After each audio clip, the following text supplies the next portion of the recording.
Assalamualaikum warahmatullahi taala wabarakatuh. Selamat pagi, salam sejahtera untuk kita semua. Yang terhormat kepala sekolah, guru, dan karyawan.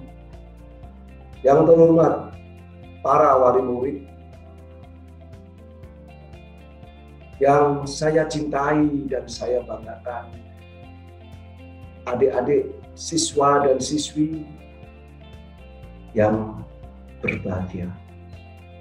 Puji syukur, mari kita sama-sama panjatkan kepada Tuhan Yang Maha Kuasa, yang mana pada pagi hari ini kita selalu diberikan kesehatan, keselamatan, nikmat hidup, dengan kita bersama-sama bisa melaksanakan kegiatan masa pengenalan lingkungan sekolah atau yang disingkat MPLS. Saya ucapkan selamat menempuh pelajaran baru, menempuh pendidikan baru dengan semangat yang luar biasa. Kita selalu berdoa agar kita selalu diberikan kesehatan sehingga kita bisa belajar dengan semangat dan pantang menyerah. Pada pagi hari ini saya akan memberikan materi yaitu tentang wawasan kebangsaan dengan tema penguatan karakter bangsa dalam menghadapi era digital. Tetapi sebelumnya, adik-adik, orang tua, para guru, izinkan kami memperkenalkan diri ya. Nama saya Muhammad Kurdi. Kalau di tentara polisi itu ada pangkat saya Kapten Orang Pembekalan Angkutan, singkat CPA. Jabatan saya Pasiter Kodim 0714 Salatiga. Saya lahir di Kudus tanggal 14 Oktober 1978.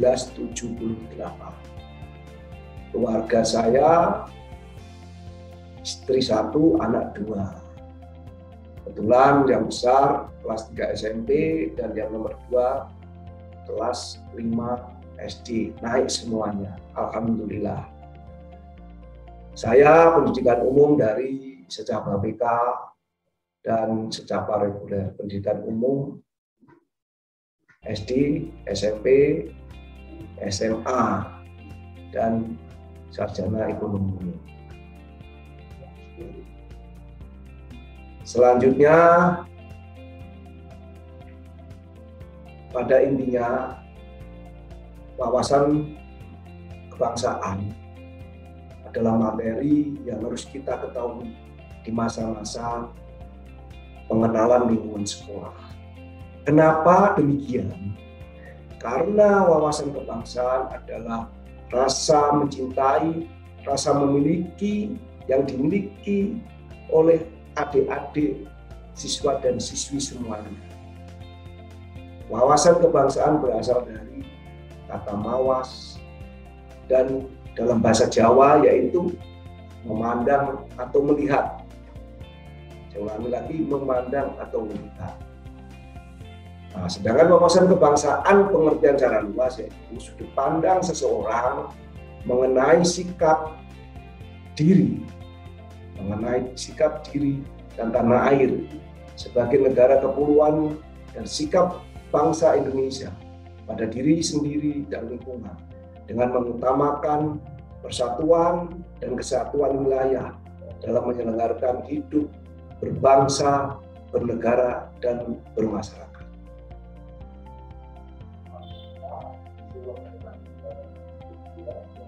Maksud dari wawasan kebangsaan yaitu memberikan gambaran kepada adik-adik selaku generasi muda, selaku generasi saya nantinya, yaitu dengan tujuan bahwa wawasan kebangsaan memberikan penguatan mental dan ideologi kepada generasi muda guna mempersiapkan diri untuk menghadapi tantangan ke depan sebagai penerus perjuangan bangsa. Adik-adik semuanya nantinya ke depan adalah pengganti saya. Saya kasih contoh, siapa yang mau menjadi tentara, menjadi polisi, menjadi guru, menjadi dokter, menjadi insinyur, menjadi presiden. Nah, itu nanti adik-adik adalah penerus saya. Maka belajar yang rajin dengan semangat belajar dan berlatih, jaga kesehatan, jaga lingkungan, sehingga adik-adik akan terbiasa dengan kebiasaan yang bagus, dengan belajar dan berlatih untuk menyongsong masa depan, karena masa depan nantinya akan ditegakkan.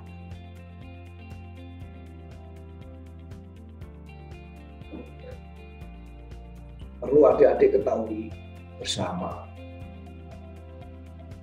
adik-adik sekarang di masa pandemi seperti ini, masa pengenalan lingkungan sekolah dunia itu kita tatap muka.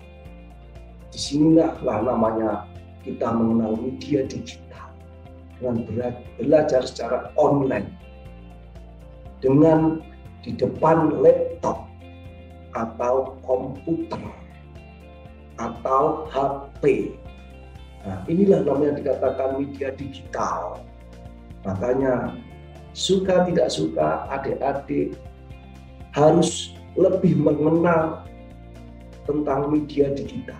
Begitu juga untuk wali murid mendorong putra dan putrinya untuk belajar secara digital. Gunakan media tersebut dengan arif dan bijaksana. Jangan hanya main game, setiap hari main game saja. Itu kurang bagus. Nanti di mata dampaknya kurang bagus. Karena itu ada radiasi yang akan berdampak pada mata. Makanya gunakan media tersebut dengan arif dan bijaksana. Jangan selalu setiap hari 3 jam, 4 jam, bahkan dari pagi sampai sore mainan game, lupa makan, lupa ibadah. Jangan.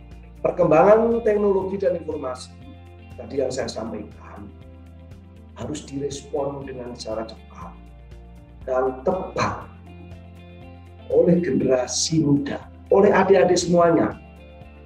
Karena kita nanti itu akan menghadapi dunia yang berubah secara fundamental, berubah secara cepat. Adik-adik harus siap untuk menghadapi itu semuanya. Karena apa? Dunia yang terdisrupsi adalah suatu realita. Contoh yang tadi saya sampaikan, adik-adik tidak pernah mengenal laptop. Sekarang harus belajar di depan laptop, di depan komputer, dengan dikasih tahu oleh orang tua wali murid. Nah, itu akan mengenal ke depan. Sekarang banyak yang bekerja secara Zoom atau daring, rapat secara Zoom daring. Nah, makanya saat ini MPLS dilaksanakan secara daring. Manfaatkan ini dengan belajar yang sungguh-sungguh. Pendidikan berkarakter sangatlah penting dan menjadi salah satu tantangan pada era digital seperti ini. Adik-adik harus punya karakter yang kuat untuk masa depan. Apapun, karakter adalah sangat penting dalam menjaga Pancasila, Negara Kesatuan Republik Indonesia yang berdasarkan Undang-Undang Dasar 1945. Suatu saat adik akan terpanggil dan dipanggil oleh negara untuk menjaga, mengamankan Pancasila, dan Negara Kesatuan Republik Indonesia. Ada dipaham sampai di sini? Kira-kira? Nah, terima kasih adik-adik semuanya yang telah melaksanakan daring kami. Jangan takut dengan baju saya, bahwa tentara, TNI bersama rakyat, TNI kuat. Ingat ya, TNI bersama rakyat, TNI kuat.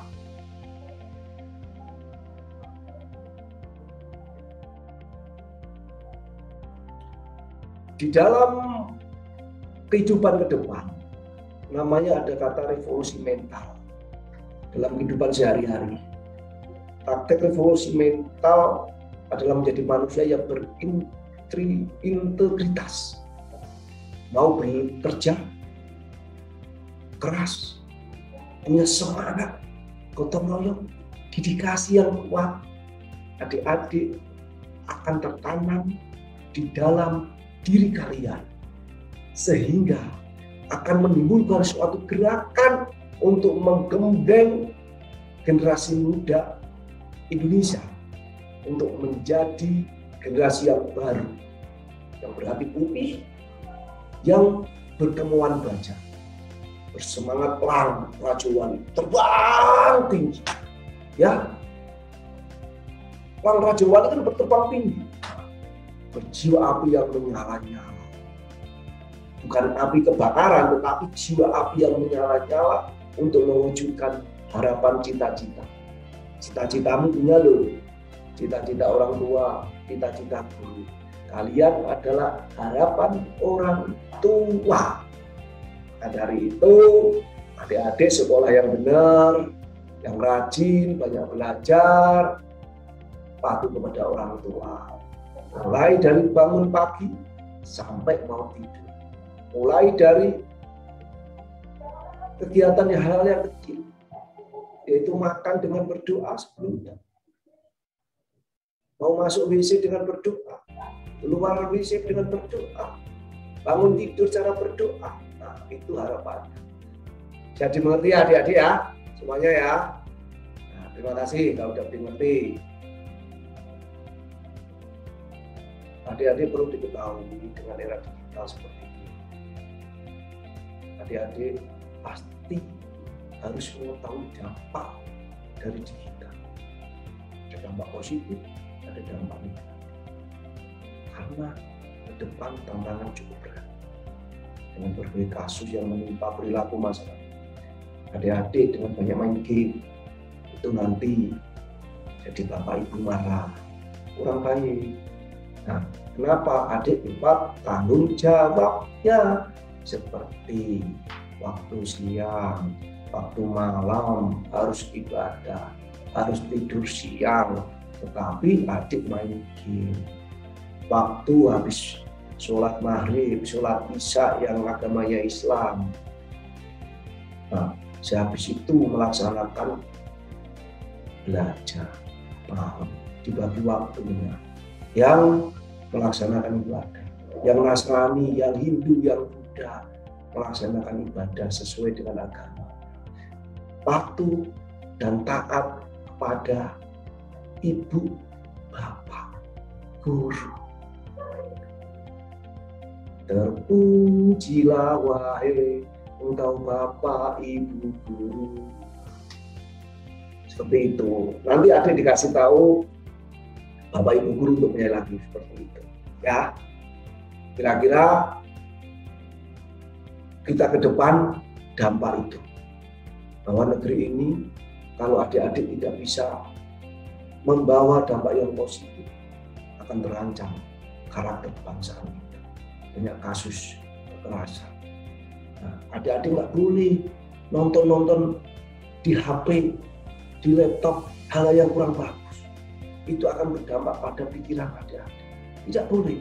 Orang tua tolong anak-anaknya diawasi. Karena dengan era digital seperti ini, itu mengerikan. Tolong, Facebook harus diperhatikan, IG harus diperhatikan. Kasihan anak-anak kita. Memang orang tua sekarang ini dengan tuntutan bekerja keras, dengan tuntutan yang sangat tinggi, tuntutan dari suatu perusahaan, tuntutan dari institusi untuk bekerja keras. Tapi tolong tetap perhatikan anak. Anak adalah titipan. Masa depanmu adalah di anak-anak kalian untuk orang tua. Itulah ya, adik-adik bisa dipahami, patuh sama orang tua, patuh pada guru, dengan semangat belajar. Jangan terlalu banyak main HP, main game. Boleh main game, tetapi jangan terlalu lama.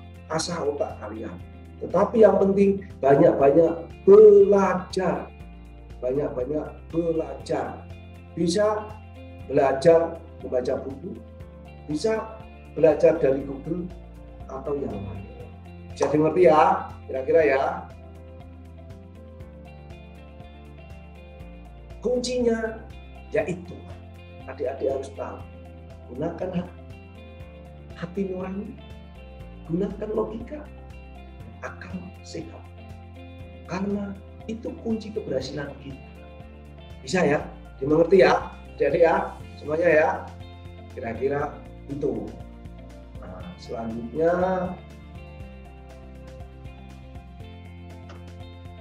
adik-adik semuanya.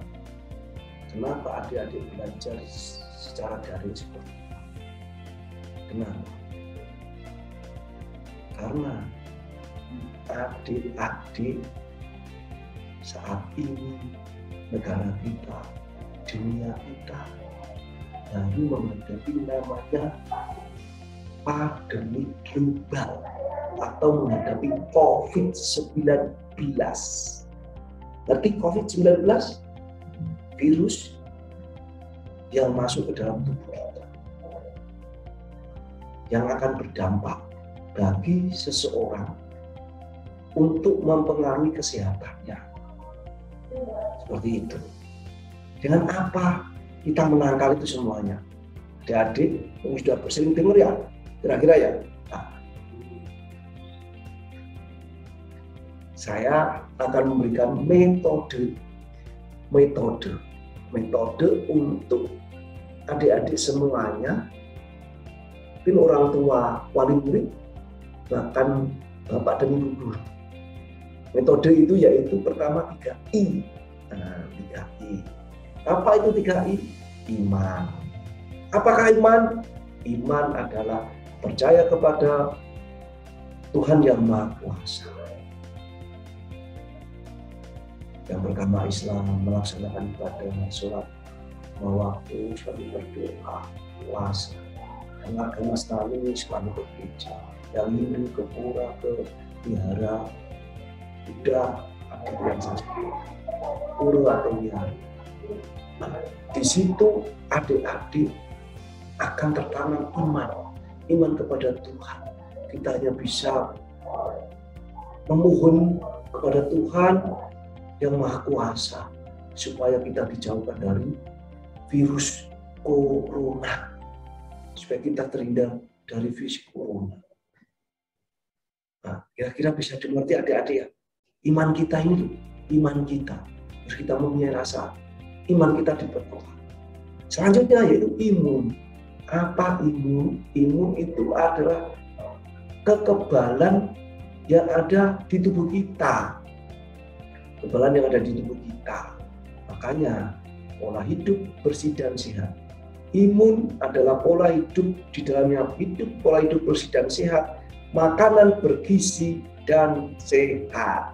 Ya, makanan bergizi dan sehat yaitu satu, tidak usah makanan yang mahal-mahal. Contohnya tempe tahu tiap hari pasti makan toh.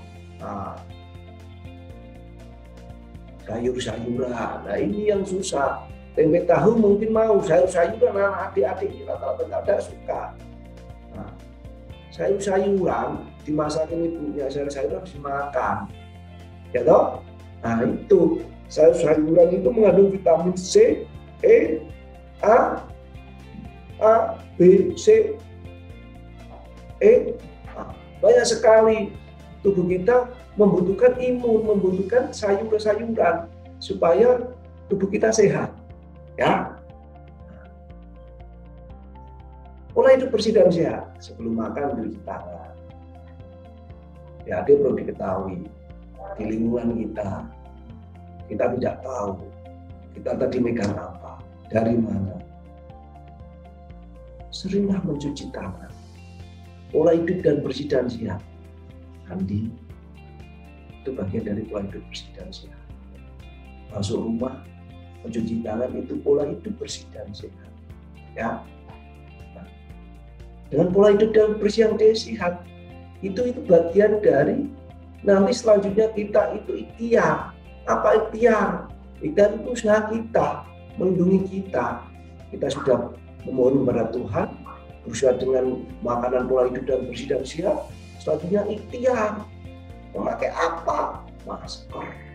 Mana-mana memakai masker. Memakai masker. Memakai masker. Ya, pakai masker. Karena masker ini akan melindungi kita. Orang ngomong, adik-adik ngomong dengan temennya, kalau sama pakai masker, nek nyiprat, ngerti nyiprat? Nah, nyiprat toh, itu akan aman. Minimal kena masker kita, nggak masuk ke tubuh kita. Jangan ngerti ya? Begitu juga kalau kita ngomong nggak nyiprat. Nah, seperti itu tujuannya. Oke? Nah, terus apa lagi? Jaga jarak, jangan berkerumun. Ngomong tetap pakai masker, menjaga jarak, mencuci tangan. Tadi yang saya sampaikan, seringlah mencuci tangan, habis dari bepergian mencuci tangan. Dari perpustakaan membaca mencuci tangan, karena tadi tidak pegang orang banyak. Makanya sering mencuci tangan. Ya, kalau nggak punya waktu di bis, kendaraan atau apa, pakai hand sanitizer. Hand sanitizer. Ya, hand sanitizer bisa membunuh virus-virus tersebut. Nah, jadi ngerti ya? Nah, jangan itu bisa lagi menjauhi kerumunan. Jika tidak perlu, tidak usah pergi. Nah, tujuannya apa itu semuanya adik-adik? Tujuannya yaitu 3J. Jaga diri. Adik-adik akan terjaga, itu usaha kita. Itu menjaga diri kita dari virus. Ya, ngerti toh? Nah, menjaga diri kita. Terus yang kedua, menjaga saudara kita. Orang tua. Mbak, kakak. Tentunya menjaga kita. Dalam arti luas menjaga negara. Negara, karena negara kita baru masuk pandemi, kita kejaga supaya negara kita aman, ekonomi bisa berjalan, dengan negara bisa ekonomi bisa berjalan, negara kuat, kita tidak usah capek-capek, negara kita kuat. Nah, dengan negara kuat, ekonomi kuat, kesejahteraan rakyat akan meningkat. Adik-adik sekolah bisa tatap muka dengan teman-temannya, bisa bersenda gurau, bisa lari-lari, olahraga, enak. Nah, seperti itu ya, kira-kira ya. 3I, iman, imun, ikhtiar. Ikhtiar adalah bagian dari 3M. Pakai masker, jaga jarak, mencuci tangan. Nah, tujuannya apa? Jaga J, jaga diri, jaga tetangga, saudara, dan jaga negara. Tujuannya itu. Kira-kira bisa dimengerti ya, adik-adik ya. Ya. Bayangin, coba bayangin. Dampak saat ini. Adik, sekarang kan melaksanakan MPLS secara daring.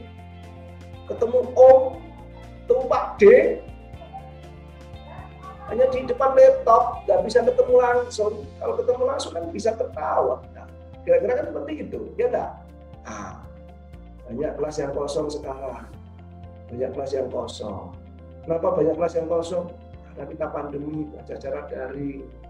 Nah, saat ini adik-adik malah belajar daring. Ya kan? Saat ini. Nah, bisa dong. Kira-kira. Jadi mengerti ya? Nah, kenapa itu? Karena waspada virus corona, kita harus waspada karena dampaknya mengerikan. banyak jatuh yang korban banyak sekali. Banyak saudara-saudara kita yang sudah meninggal karena virus corona. Sekarang ini virus corona sudah yang delta mengerikan. Banyak saudara kita yang masuk rumah sakit, banyak saudara kita meninggal. Mari kita bersama-sama. Memutus mata rantai COVID bukan tugas TNI, bukan tugas Polri, bukan tugas pemerintah, tapi tugas kita bersama TNI, Polri, pemerintah, bersama-sama rakyat untuk memutus mata rantai COVID.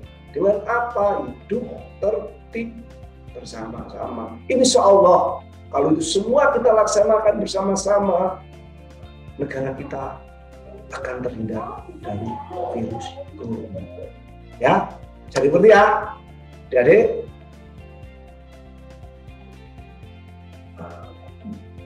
Adik-adik sebagai generasi muda itu harapan bangsa.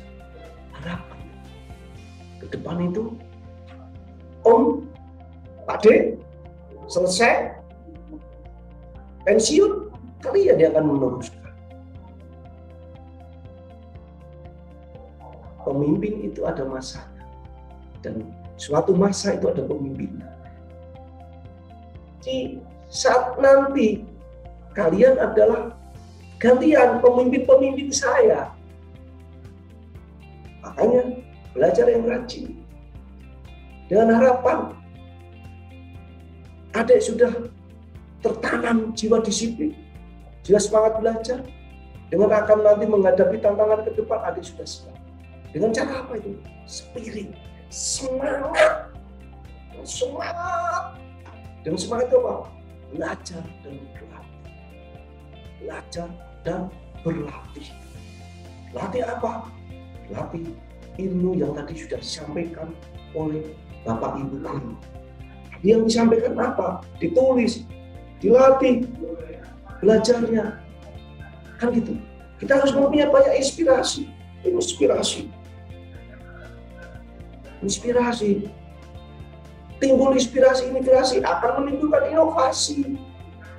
Setelah kita inspirasi, karena punya semangat, timbul inspirasi, inovasi. Saya mau membuat apa? Saya membuat inovasi. Mau membuat mobil terbang. Saya mau membuat minum. Tidak pakai tangan, pakai apa? Nggak tahu minum, pencet langsung bisa minum. Nah, kita nggak tahu ke depan kalau bisa. Seperti itu. Dengan rasa apa itu inovasi? Dengan optimis. Optimis itu akan menimbulkan rasa percaya diri. Harapannya, cita-cita adik akan tercapai. Kalian menyampaikan spirit, inspirasi, inovasi, optimis untuk menggapai cita-cita. Jaya. Pada intinya, satu, adik-adik ada generasi muda. Adik-adik masa depan negara ke depan dan negara. Adik-adik harus siap menghadapi perkembangan global, perkembangan era digital. Dengan melalui karakter penguatan mental, karakter kebangsaan, besar kemungkinan bila diimplementasikan di lapangan dengan baik, maka akan memberikan kontribusi dalam mencetak generasi muda, adik-adik semuanya, yang unggul, yang beriman, yang berkarakter, dan berluhuran budi, demi kebaikan masa depan adik-adik atau generasi ke depan. Besar harapan untuk negeri ini, adik-adik akan lebih sukses daripada kami.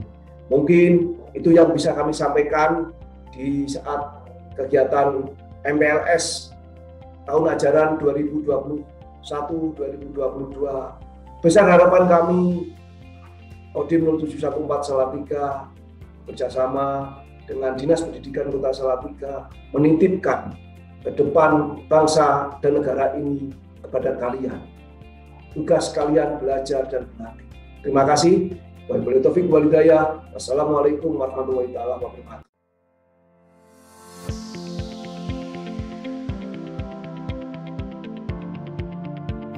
Halo, selamat pagi anak-anak kelas 1 SMA Negeri 2 Salatiga.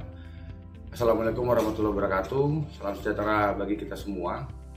Semoga adik-adik semua dalam keadaan sehat, bahagia dan semangat. Dan ingat, tetap laksanakan protokol kesehatan dalam masa pandemi COVID-19 ini.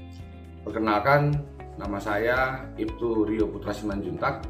Jabatan saya Kanit Bimas Polsek Argomulyo. Pada kesempatan ini saya akan mengisi kegiatan masa pengenalan lingkungan sekolah adik-adik semua di SMA Negeri 2 Salatiga yang berisi materi tentang peran remaja dalam mengatasi masalah penyalahgunaan narkoba serta mengantisipasi kenakalan remaja di lingkungan sekolah. Untuk mengikat waktu, mari kita langsung saksikan slide paparan yang akan kami sampaikan pada kesempatan pagi hari ini. Baik, ini adalah paparannya dengan judul Peran Remaja dalam Mengatasi Masalah Penyalahgunaan Narkoba.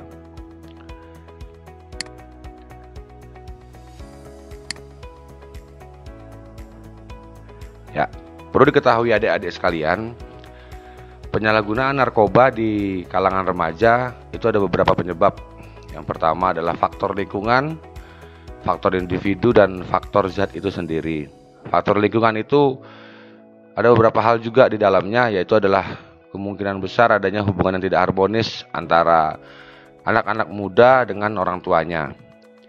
Kemudian lingkungan tempat tinggal yang rawan narkoba. Lalu kurangnya kontrol dari orang-orang di sekitar.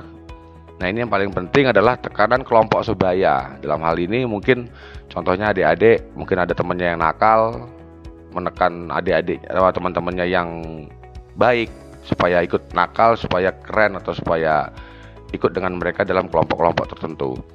Kemudian faktor individu, yaitu berawal dari coba-coba atau ingin tahu.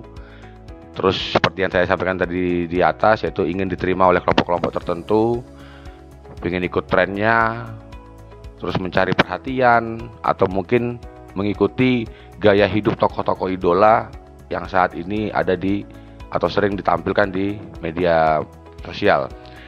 Kemudian faktor zat itu sendiri, perlu diketahui oleh adik-adik, narkoba itu memiliki sifat yang sangat berbahaya, yaitu adalah ketergantungan fisik ataupun psikisnya. Berikut adalah tahapan pemakaian narkoba di kalangan anak-anak muda. Anak-anak muda itu berawal dari anak-anak muda yang bebas dari narkotika. Saya anggap adik-adik yang ada di sini semua adalah adik-adik yang masih bebas dari narkoba, jadi masih nol, belum tercemar oleh narkoba. Kemudian ketika ada orang-orang yang menawarkan, akhirnya mulailah tahap yang kedua, itu coba-coba, kemudian hiburan. Setelah hiburan dia sudah mulai mapan, kemudian dia akan menggunakan secara teratur. Setelah penggunaan secara teratur itu yang akan akhirnya mengakibatkan ketergantungan di tubuh adik-adik yang mau menggunakan narkoba yang dilarang tadi. Kemudian ini tanda-tanda pecandu narkotika, ada tiga tanda, yaitu yang pertama dari fisik, emosi, kemudian dari perilaku. Dari fisik jelas berat badan pasti akan menurun, mata cekung dan merah, sembelit, dan tangan berbintik. Nah, tangan berbintik ini sering terjadi di tubuh orang yang menggunakan narkoba jenis suntik. Yang berikutnya adalah emosi. Orang yang tadinya baik, humble, gampang berdiskusi dengan orang-orang, jadi gampang sensitif dan cepat bosan jika mendengarkan orang-orang memberikan arahan. Kemudian ditegur gampang marah, emosi juga tidak stabil. Perilakunya lebih sering terjadi, yang paling kelihatan itu adalah malas, tidak peduli dengan keadaan sekitar, marah jika ditegur, sering menyendiri, keringatnya berlebihan, batuk, pilek berkepanjangan. Itu kalau sekarang ini indikasinya seperti COVID, tapi kalau di narkoba itu istilahnya sakau. Jadi tubuh membutuhkan zat yang tadi sudah terlanjur dimasukkan ke dalam tubuh. Kemudian suka mengantuk, suka bolos sekolah, suka berbohong dan mencuri. Kenapa suka berbohong dan mencuri? Dia pasti akan berusaha untuk berbohong, dilanjutkan dengan mencuri untuk mendapatkan uang untuk bisa membeli zat narkotika itu sendiri. Berikutnya adalah remaja yang berisiko tinggi sebagai pengguna narkoba. Itu remaja-remaja yang tidak ada dalam pengawasan orang tua. Jadi orang tuanya mungkin sibuk bekerja, anaknya hanya sekolah, hanya main dengan teman-temannya, tidak pernah ketemu dengan keluarga seperti itu. Jarang berkomunikasi dengan orang tua. Jadi adik-adik, kami juga minta adik-adik juga biasakanlah berkomunikasi dengan orang tua terkait masalah sekolah, kehidupan pribadi kalian, atau mungkin lingkungan pertemanan kalian. Diskusikan atau komunikasikan dengan orang tua kalian supaya kalian bisa dapat arahan dari orang tua kalian, supaya kalian bisa tetap hidup dengan baik. Kemudian pengendalian diri yang rendah, tidak mau ikut aturan, mencari sensasi, atau mungkin di dalam lingkungan keluarga sendiri ada yang pernah atau sedang menggunakan narkoba. Kadang-kadang juga ditawarkan itu ke keluarga sendiri. Kemudian rendahnya penghayatan spiritual, mungkin ibadah yang kurang, atau tidak pernah mungkin, tapi malah sibuk dengan aktivitasnya, berkumpul dengan teman-temannya yang kurang baik seperti itu. Ini adalah akibat penyalahgunaan narkoba. Dari berbagai macam jenis zat narkoba itu sendiri, ada yang zat sifatnya depresan, stimulan, halusinogen. Kita bahas itu. Dan depresan ini sifatnya adalah menekan susunan saraf. Itu ciri-cirinya biasanya orang akan menjadi sering bicara meracau, tidak bisa mengendalikan diri. Jika lakunya seperti orang mabuk, teler, geliar nggak jelas seperti itu. Nah, ketika dia dalam masa gejala putus obat atau susah dia mungkin mendapatkan narkoba tadi, dia akan gelisah, suka tidur, mengigau, tertawa dan tidak wajar. Dan jika digunakan secara berlebihan atau yang sering dikenal dengan istilah overdosis, nafas akan tersengal-sengal dan akan diakhiri dengan kematian. Begitu juga untuk zat yang sifatnya stimulan, yang sifatnya merangsang susunan saraf. Ini akan sering orang ini akan bergairah, rasa senangnya berlebihan, pupil mata membesar, denyutnya meningkat, susah tidur. Nah, ketika dia susah mendapatkan narkoba atau gejala putus obatnya, badannya akan lesu, lemes, tidak bisa berbuat apa-apa, seperti lumpuh layu seperti itu. Ketika dia menggunakan narkoba itu dengan dosis yang berlebihan, ya tadi sama seperti yang di atas tadi, juga dia akan gelisah, suhu badannya akan naik, tertawa yang tidak wajar, dan diakhiri kematian. Yang berikutnya jenis narkoba sifatnya halusinogen. Ini sifatnya suka berhayal, ngawur, berangan-angan yang bagus-bagus tok gitu loh. Kadang malah berangan-angan hal-hal yang sifatnya negatif. Perlu diketahui adik-adik, ada beberapa kejadian di luar sana, ada anak sekolah sampai menembak teman-temannya di sekolah di Amerika itu. Setelah dilakukan pemeriksaan di tubuh pelaku tersebut yang sudah meninggal, terkandung di dalam darahnya itu ada zat narkotika yang sifatnya halusinogen. Dan jika digunakan dalam kadar yang berlebihan, dia juga akan bisa menyebabkan kematian. Ini sisi kesehatan, dampak dari penyalahgunaan narkoba. Yang jelas pertama adalah gangguan fungsi otak, karena otak akan dipaksa saatnya istirahat, dia akan dipaksa bekerja karena dipaksa dengan menggunakan narkoba tadi. Gangguan fungsi pernapasan, dan ketika dia menggunakan narkoba ingin mengalihkan dampaknya atau efek berikutnya setelah menggunakan narkoba, dia dengan melaksanakan seks bebas, dan itu resikonya adalah akan terkena penyakit HIV/AIDS, hepatitis A, B, dan C. Nah, ini ada raja singa juga di sini karena dampak dari seringnya berperilaku seks bebas di luar sana. Kemudian impoten, terus anemia, radang paru-paru. Dan kalau di alkohol juga perlu diketahui oleh adik-adik, alkohol merupakan narkoba karena itu juga merupakan zat adiktif. Nah, itu sering terjadi radang perut, pendarahan usus, dan selainnya. Kemudian solvent inhalansia menghambat pernapasan, infeksi tenggorokan, serta gangguan pada otak. Terhadap kesehatan mental, karena dia itu ketergantungan, akan terjadi dalam dirinya itu sindroma ketergantungan. Pada gejala putus obat atau susah mencari narkoba tadi, akan mendorong pemakaian untuk mendapatkan zat, yaitu dengan cara-cara yang aneh-aneh nanti. Kemudian ketika dia sudah jenuh, dia depresi. Dia akan depresi, tertekan otaknya, akan mencari bagaimana mencari narkoba. Tapi ketika tidak dapatkan, dia akan depresi sampai akhirnya mencoba untuk bunuh diri. Kemudian yang kalau dia selamat, dia masih paling tinggi hanya menjadi orang gila dia akhirnya, karena narkoba udah dipaksa masuk ke dalam susunan otaknya itu. Dari sisi kehidupan sosial, perlu diketahui karena narkoba itu harganya cukup mahal, sehingga untuk mendapatkan zat tersebut kadang-kadang mereka mau melakukan apa saja, memaksa, mencuri, menjual diri, perkelahian. Terus kalau yang sudah berumah tangga nanti pasti akan sampai ke tahap perceraian.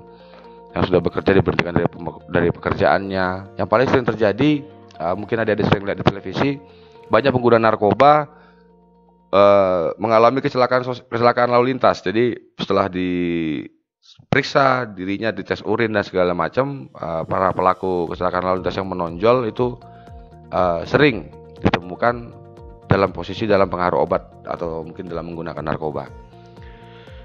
Nah, ini yang paling penting, ini adalah dari penelitian Dr. Kusman Surya Kusuma. Perlu diketahui oleh adik-adik, khususnya yang laki-laki nih yang di kelas 1 ini. Kalian harus mencoba untuk menghindari, bukan mencoba ya, harus menghindari yang namanya rokok. Karena menurut penelitian dari Dr. Kusman tadi, rokok merupakan pintu gerbang utama bisa menuju ke narkoba, karena di dalam rokok itu ada zat adiktif yang menimbulkan ketagihan atau sering yang kita dengar itu istilahnya nikotin. Nah, perlu diketahui dalam satu batang rokok itu ada 0,5 mg nikotin, dan manusia akan meninggal secara tiba-tiba jikalau menghisap 600 mg nikotin secara langsung. Bagaimana caranya untuk tidak merokok ataupun mungkin menghilangkan kebiasaan merokok?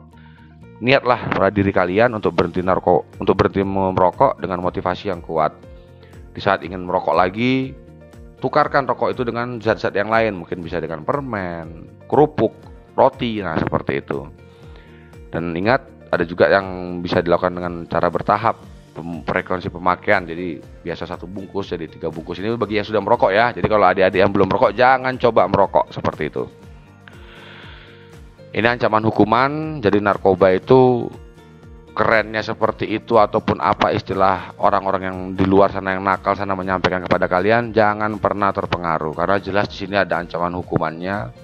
Ada yang 10 tahun kalau dia melakukan penanaman, kalau dia menyimpan itu barang itu sampai 5 sampai 10 tahun, produksi sekian tahun. Dan kalau penggunaan untuk diri sendiri seperti contoh yang saat ini lagi tren di televisi, yaitu kasusnya Nia Ramadhani dan suaminya Ardi Bakri, karena dia menggunakan untuk diri sendiri, itu pidananya minimal 1 tahun hingga 4 tahun penjara. Di sini rehabilitasi tentang penyalahgunaan narkoba. Perlu diketahui ada beberapa tipikal penyalahgunaan narkoba yang disebut sebagai korban, yaitu tadi karena dipaksa untuk memakai, akhirnya dia menjadi korban dari penyalahgunaan narkoba itu sendiri. Jadi beberapa tahapan dalam rehabilitasi orang tua pecandu narkoba kadang-kadang belum tahu kalau melaporkan anaknya itu sebenarnya nggak masalah, tidak akan dihukum, justru akan diobati. Dan pecandu yang sudah cukup umur wajib melaporkan dirinya sendiri, atau mungkin didampingi oleh keluarga. Itu bisa ke kantor polisi, bisa langsung ke instalasi penerima wajib lapor juga bisa. Komitmen yang kami minta dari kepolisian kepada adik-adik di SMA Negeri 2 Salatiga ini, katakan tidak pada narkoba. Bentengi diri kalian dengan iman dan takwa. Jangan pernah ikut-ikutan atau mencoba-coba, karena nggak ada gunanya itu. Lalu ikutilah komunitas yang bersifat positif. Komunitas yang bersifat positif contohnya mungkin komunitas olahraga. Kalau ada yang hobi basket, sepak bola, badminton, ikut itu saja.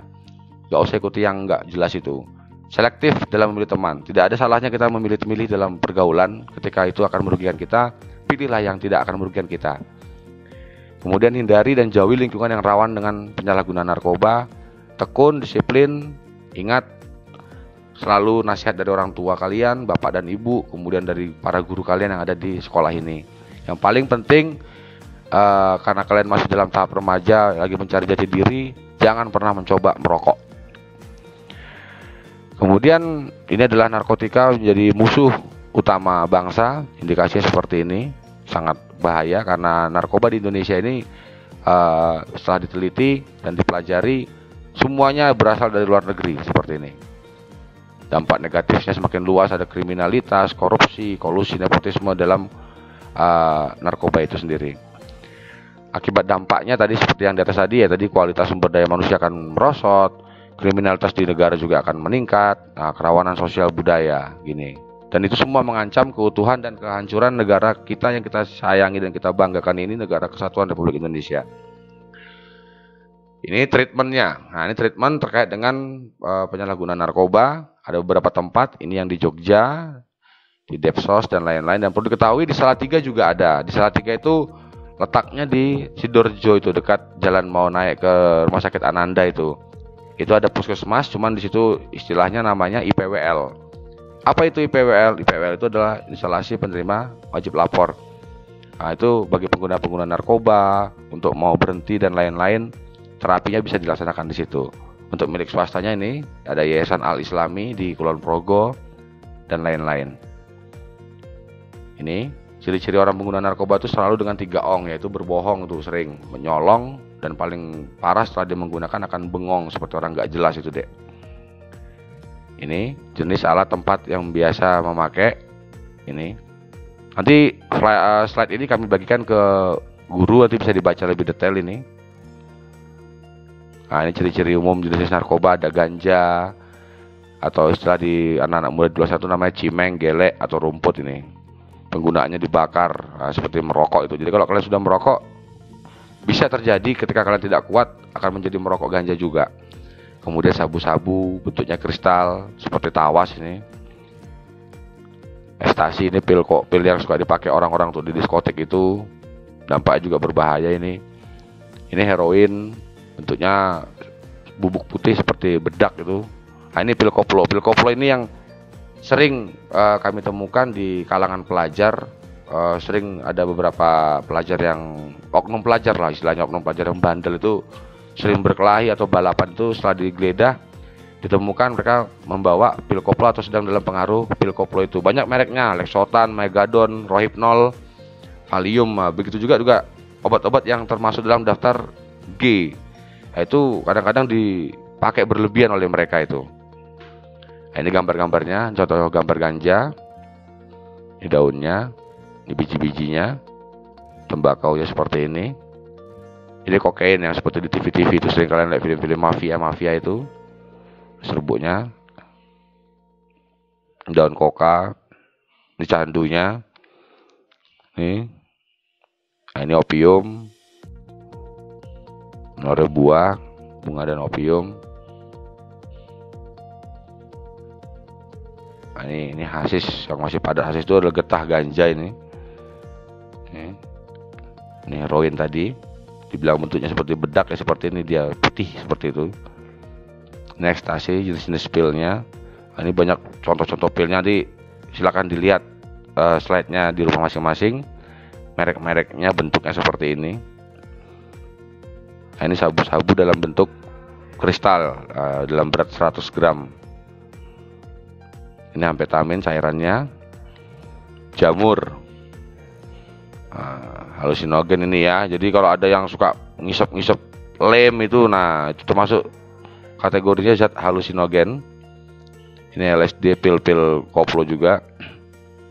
Ini ya alat-alatnya yang sering digunakan oleh pecandu narkoba. Ada bongnya. Kalau kalian sering lagi mendengar di TV itu ditemukan bong di rumah Nia Ramadhani seperti ini.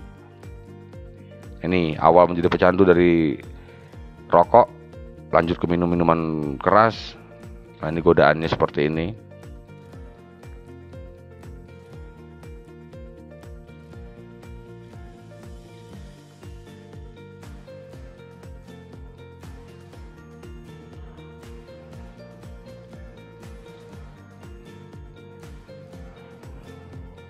Nah, ini ya, ini contoh artis yang menggunakan narkoba yang barusan ditangkap ini, Nia Ramadhani dan Ardi Bakri ya. Nah, ini penutupnya. Di akhir materi ini saya sampaikan pada adik-adik semua, tanamkan dalam hati kalian, setiap saat itu narkoba mengancam keselamatan kita dan orang-orang terdekat kita. Ada orang tua, remaja, anak-anak, saudara, rekan-rekan didik kita dan lain-lain. Oleh sebab itu kita harus nyatakan perang terhadap penyalahgunaan dan peredaran gelap narkoba. Say no to drug. Tetap semangat, hindari narkoba. Terima kasih.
Demikian paparan yang telah kami sampaikan kepada adik-adik semua. Semoga ini bisa bermanfaat dan tetap mencegah penyalahgunaan narkoba dan tetap tidak boleh nakal dalam kehidupan kalian menjadi anak-anak sekolah.